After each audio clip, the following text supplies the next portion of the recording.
Hi, I'm Bob Gibbs, and welcome to our website. This site has been designed specifically for people looking for solutions or answers to the question of how do I avoid foreclosure. Chances are you came to this site either because you were referred to us or to this site by someone you know that we've worked with before, or you just basically did a Google search and found us online under avoiding foreclosure. But however you got here, welcome. What we will have here is a series of 5 different videos, and what I encourage you to do is first go through all of them and watch them all, and then give us a call or contact us for a 1-hour free consultation about your specific situation regarding your mortgages and where you're at. As always, our first goal is to help you avoid foreclosure, and everything we do is going to be around that theme.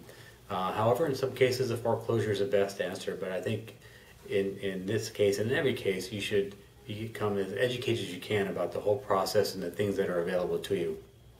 So this first video, we're going to talk about some ways of avoiding foreclosure, and then we'll go to the next video after that. So getting into avoiding foreclosure. There are several things you can do to avoid foreclosure, and first thing really, and the easiest thing to do, is reinstatement, and that's if you are behind on your mortgage payments. Contact the bank and you ask them how much you're in arrears for, and you just become current on everything, and that brings you right up to date, and you can start off right where you left off.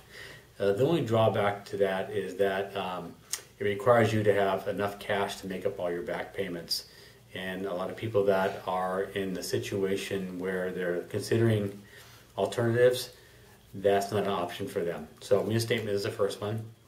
The next one is called forbearance or a repayment plan. That's where you get with the bank and you put together a plan to repay the amount that you're in arrears for over time. The benefit of that is that it makes you or allows you to pay back what you owe over time.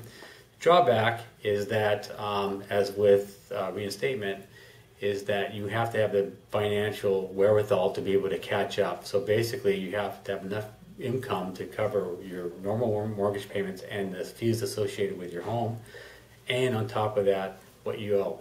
So again, a lot of people that are in the situation where they're trying to avoid foreclosure, they don't have that avenue open to them.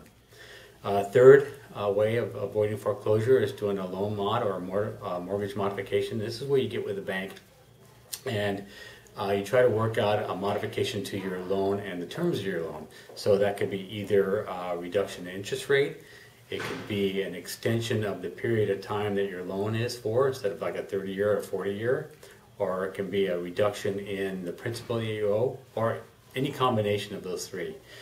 Benefits to you as a homeowner, if you're able to get to a loan mod process, is that it will allow you to stay in a home and give you a lower monthly payments. The drawback is that the loan modification process to date has not been very favorable to homeowners. In fact, very few get granted. You actually have to qualify for a new payment and a new loan. And if you're in a situation where you've had a significant loss of income or lost a job completely, the loan mod probably won't be in your best interest. Another way of avoiding foreclosure is if you can rent the property. Now, the benefit is that it allows you to keep the property indefinitely while you have a tenant in there. The drawback is, in most cases, the amount of rent you could get will not cover your mortgage, so you're back in the same boat. So it's an option for those who have some equity, but it's not a very likely one. The next way to avoid foreclosure is what's called a deed in lieu of foreclosure, and basically that's where you go to the bank and just say, I'm going to sign it back over to you. The benefit of that is that you will eliminate the foreclosure process and a deficiency judgment.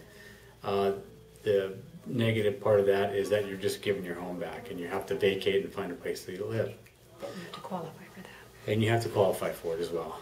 It has to be a definite hardship. Another way to avoid foreclosure is going through the bankruptcy process. It doesn't require lender approval, which is a benefit, but the drawbacks are it can significantly affect your credit, and if you're in a situation where it's a lack of finances that cause you to kind of look at alternatives to avoiding foreclosure, bankruptcy may just forestall it, but it probably won't eliminate the need for a foreclosure in the long run. You can also try to refinance your loan. However, in order to do that, you're going to have equity and go through the whole loan approval process. And so the benefit is that if you have equity and you're good to go on your payments and everything out, you can refinance and get a lower interest rate. The drawback is, in most cases, people that are looking at avoiding foreclosure are in a situation where they don't have enough income to be able to cover a refinance, or they're in a negative equity position on their home. And there are a couple other things. There's selling a property, and there's a Servicemen and Civil Relief Act. If you're in the military and you're deployed and you've had the debt before you were deployed, you can actually have work with a bank and they'll lower your payments. The inverse of that, you have to be active duty and you have to be deployed. And then a short sale is always an option on avoiding foreclosure. And basically a short sale is when you owe more than the home is worth.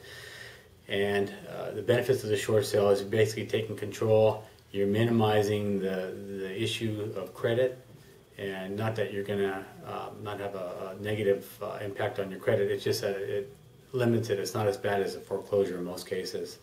The kind of the negative side to short sale is it can be a bit of a tedious process and take some time to be transacted. So those are several ways to avoid foreclosure. Before you make any decision on what to do with your home and moving forward, we always encourage you to talk to a real estate attorney and a CPA before you make a final decision. We're not qualified to give you legal advice or tax advice. We're not licensed for that. We have information that we can share with you, but before you make a decision, we always recommend that you speak with a real estate attorney and or a CPA. That's it for this segment.